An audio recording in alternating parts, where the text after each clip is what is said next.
In this skill builder box, we're going to be looking at stranded colorwork. So there are many ways of creating patterns and colors in knitting, but stranded colorwork uses 2 or more colors in the same row at the same time.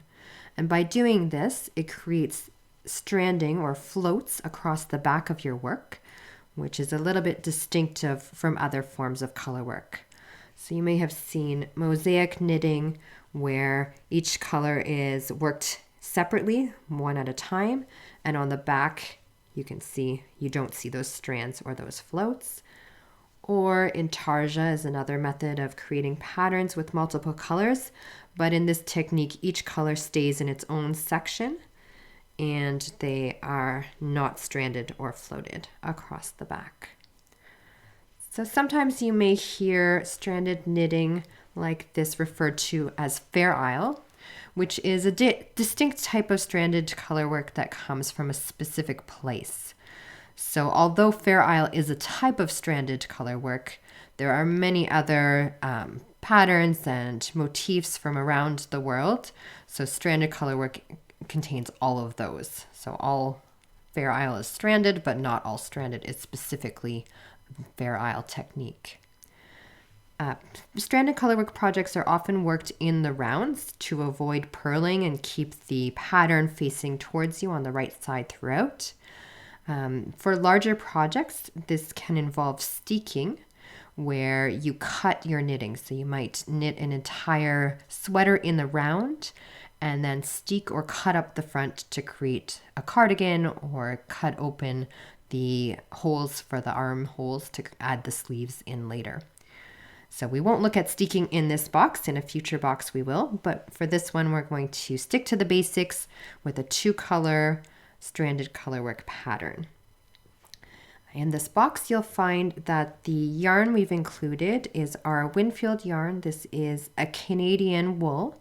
It is not superwash, and part of the reason for this is, especially when you're beginning to try out the stranded colorwork technique, having yarn that has a little bit of a grip to it is ideal rather than a super smooth superwash merino. Not that you can't do colorwork with a superwash merino wool, you can for sure, but it's ideal to use something with a little bit of a grip at the beginning. It just helps to keep the stitches in place and make a nice pattern. And later on, if you get steeking, this is much easier to do a steeking technique with a non-superwash with a little bit of a grippy wool. You may have noticed when I showed this swatch that it has all of these loose ends coming out of the sides. And that's because I swatched this in the round. So if you're working a project in the round, it's a good idea to make your swatch in the round as well, because our gauge is not always exactly the same from knitting flat to knitting in the round. So ideally, you have the most accurate swatch possible, and to do that, you want to match the technique that you're going to use with your swatching.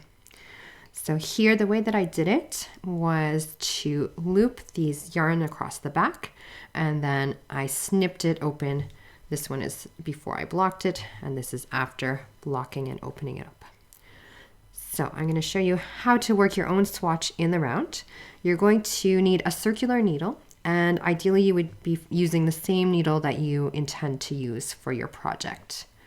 So you're going to start by casting on your stitches, and for this case, because the edge stitches are a little bit loose, you want to make sure you have a good amount for your gauge measurement, so over 4 inches generally, and then make sure that you add some extra stitches on each side. So I usually add at least 4 or 5 stitches, at least 1 inch to each side past where I'm going to measure. So here I've got my first row just of the cast on, and then instead of turning, I'm going to slide my stitches to the other end of the needle and knit across them. So we're always going to be working across the right side.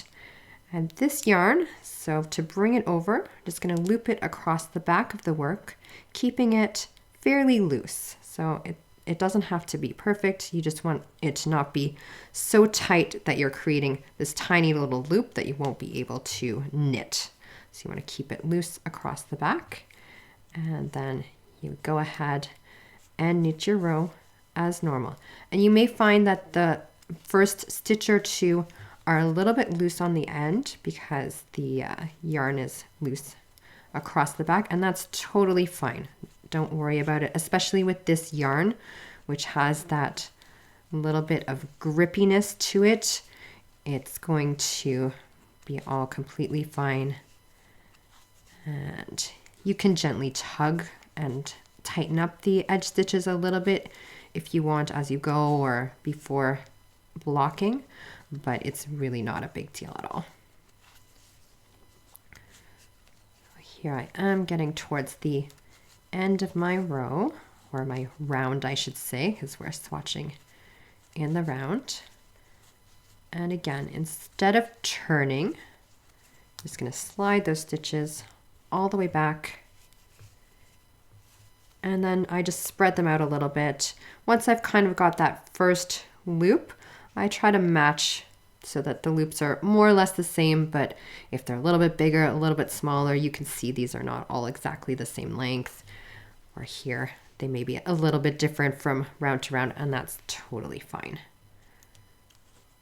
So that's it. As you add in more than one color, you'll be doing the same thing, just bringing both colors across as you go. And that will give you your swatch in the round. Generally, stranded colorwork patterns are given in chart form so that it's easy to visualize and see what you'll be knitting. So here you can see this chart is for a pattern that's worked in the round. So all of the numbers are on the right side, and each row or round is going to be worked from right to left. So it's an 8-stitch repeat, so you can repeat each section or each row as many times as you need to. So for example, if you were casting on 32 stitches, which is 4 times 8, each time you work a row, you'll work across 4 times to the end of the row. So here's the key, so you can see that the dark squares are knit with the main color, the light or the white squares are knit with the contrast color.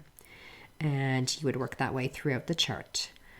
So sometimes it's helpful to use a post-it note just to mark where you're going to be knitting next. So for example, if I was working this next round 9, you can easily see it's too dark, too light, too dark, too light, all the way across. Another option, which I like, is to actually put the post-it note or ruler or whatever you have right above the row that you're working, so you can see how the row that you're on compares to and aligns with the row below. So you can easily see if you are off or there are any mistakes. So here it's still the same, too dark, too light, too dark, too light across the row or the round. Sometimes, especially in older charts and charts that use multiple colors, you may find that the colors are given in black and white using different symbols rather than using a color for each. So in this example, I would probably, for myself, take a piece of graph paper and my colored pencils and just write it out or graph it out. Or sometimes you could photocopy and enlarge and then add your own colored pencils or markers to make it easier to read. But it can be helpful, especially if for people who don't see color as well, to actually have the symbols to share the information rather than just providing it in color. But in a simple 2-color pattern, usually it would be given just in dark or light squares.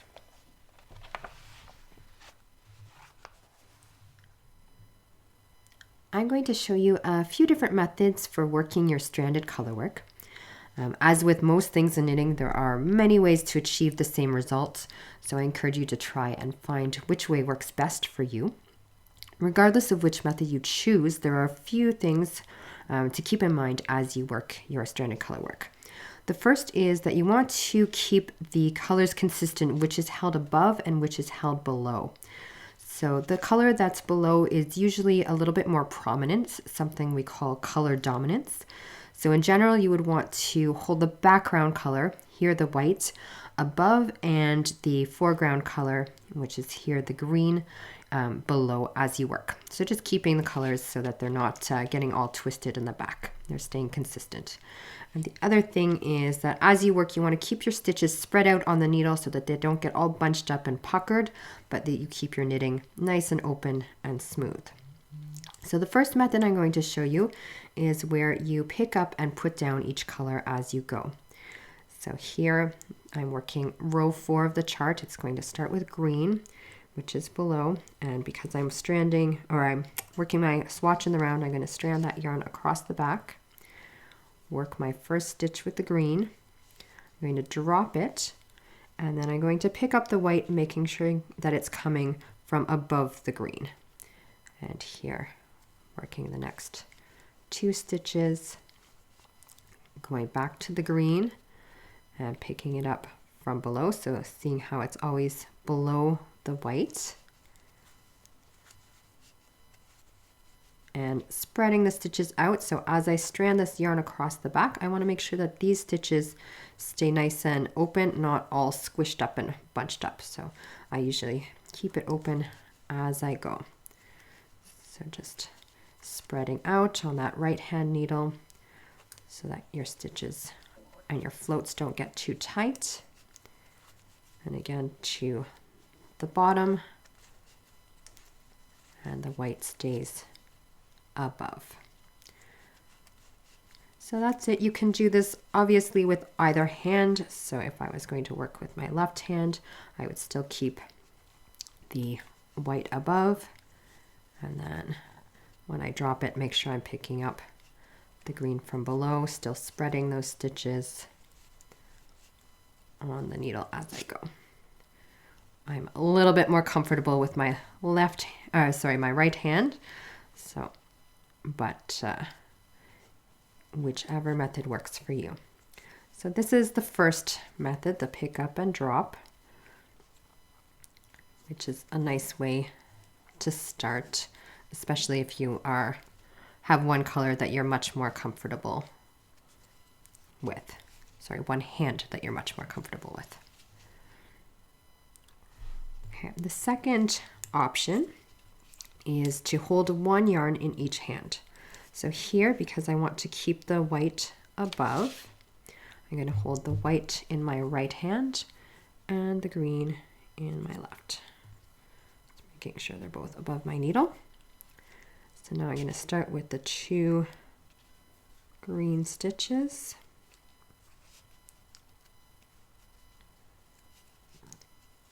And then go on to the white. So the advantage of this method is because you're holding the yarn throughout, once you have it set up which one is above and which one is below, you really don't need to worry about it or think about it. You do want to still make sure that as you knit, you're not getting tighter and tighter and bunching up the stitches, but keeping them nice and spread out on the needle so that your floats stay nice and loose across the back. So this can take a little bit of practice, especially if you have one hand that's a lot more comfortable knitting than the other one or holding the yarn. But over time, if you practice, this can become much quicker and more efficient than the pick up and drop method.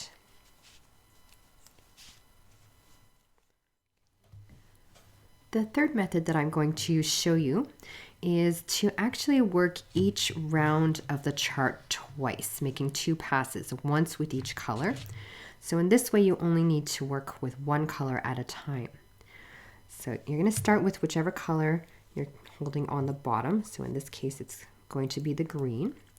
And you're going to knit each of the squares or the stitches that are in that color and slip purlwise the ones in the opposite color. So in this case, I'm going to knit 2 with the green and then slip 2 all the way across.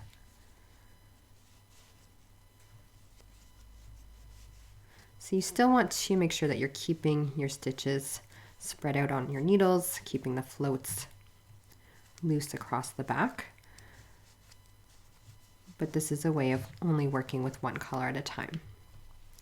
It is important that you work your rounds in pairs, that you do both passes together because as you can see, as I'm knitting this first pass, the stitches on my needle do not match what the row on the chart looks like. It will after the second pass, but after the first pass, it looks a little different. And you want to make sure that if you are putting down your knitting and picking it up another time, that you complete a second pass, because otherwise you might be a little confused about where you are in the pattern. So here I'm ready to do the second pass. So now I'm going to slip all of the stitches that show as the dark color and knit all of the light. So, sorry, I'm slipping the first 2 purlwise, then knitting 2 across the row. And now the stitches on my needle are starting to match what's shown on the chart. So this method does take longer because you are essentially working each round 2 times, once with each color. But if you're really finding that it's a challenge to work with both colors at the same time and it helps to break it down into these 2 passes, that's a good way to do it, a good way to approach it. And in the end, the result is exactly the same. You still have your strands across the back and your nice pattern in the front. The next thing that I'm going to show you is how to catch floats in your knitting. So in this pattern, the largest jump is across 5 stitches, which is not that big, so it's not strictly necessary, but it is a really good technique to know, so I want to make sure that we cover it here. So you can see when you have your knitted stranded color work that you have these floats across the back. And if you want to prevent your floats from getting too long, if they're over more than an inch or so or over 5 stitches or so, I generally recommend catching or trapping the floats. But this is very personal. Some people like to catch or trap the floats every couple stitches. Some people never do. It's really up to you. And it also can depend on the use of your finished project. So if I was knitting something for a baby and didn't want their little fingers to get caught in the strands, I would really catch them a lot more frequently. Or if I was knitting something where the floats were going to be inside, nobody was ever going to see them, like a pillow cover, I probably wouldn't bother catching them too much. So here, just so you can see it really clearly, I'm just working on stockinette swatch, but I'm going to be working row 21 of your chart, so you can see how it goes. And I'm going to start with the 2-handed method, and then I'll show you the pick up and drop method. So here I'm going to be holding the white in my left hand and the green in my right, above. And I'm going to work till the stitch. So I'm going to go in the center of those 5 stitches.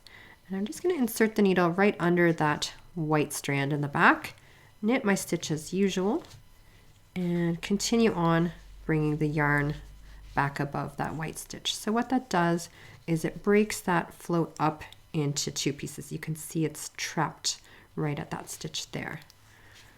So then I would knit 3 with the white, going on again, do that again. So knitting 2, the next one, just tucking it under, knitting it, bringing it back through, and continuing on.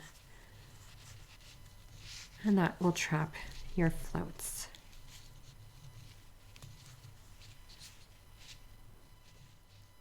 I'm going to show the same thing again, but this time with the pick up and drop method. So if you're just using one hand to tension your yarn. So again, I'd start with those white stitches, which I'm going to keep below and the green on top. And then when I get to that 3rd stitch where I want to trap the float, I'm just going to not twist the yarn tail, but twist the yarn. I'm going to bring the green underneath to twist it and catch that float.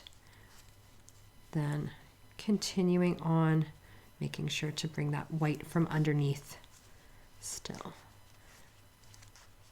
So again, white stays below, green is above.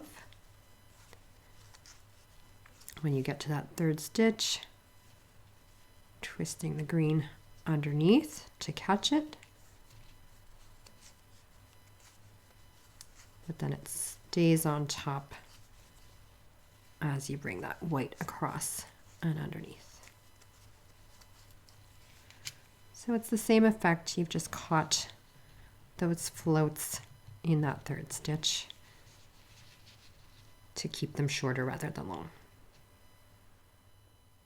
In this box, we've included this swatch chart that has two parts for you to both practice your stranded colorwork technique and also to check your gauge. So stranded colorwork gauge can be really different for different people depending on how you hold your yarn, the technique. So for some people, it can be quite tight and they need to go up a needle size or two from their standard stockinette stitch gauge. For other people, they can actually be loose and they need to go down. So it's really important to take the time, check your gauge, see what works for you. If you wanted to compare the two, you could even extend the swatch just by knitting some plain stockinette above and then have that to compare and see if it's much tighter or much looser. So once you've done your chart in the round, you'll end up with a piece like this with all the strands across the back. And the next step is going to be to block it. But one thing to keep in mind, once you've snipped it open, you won't be able to reuse that yarn. So I like to do a quick gauge check before I snip it. Even sometimes I'll do a gauge check, partway through the chart, just to see if I'm anywhere close or if I'm way off. Because if I'm close, I'll continue on, I'll go ahead and finish it and block it.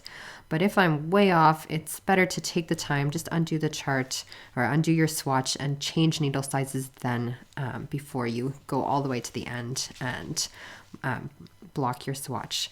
There should be enough yarn for you to do 2 swatches in your box, but just something to keep in mind that it's not reusable infinitely for this method.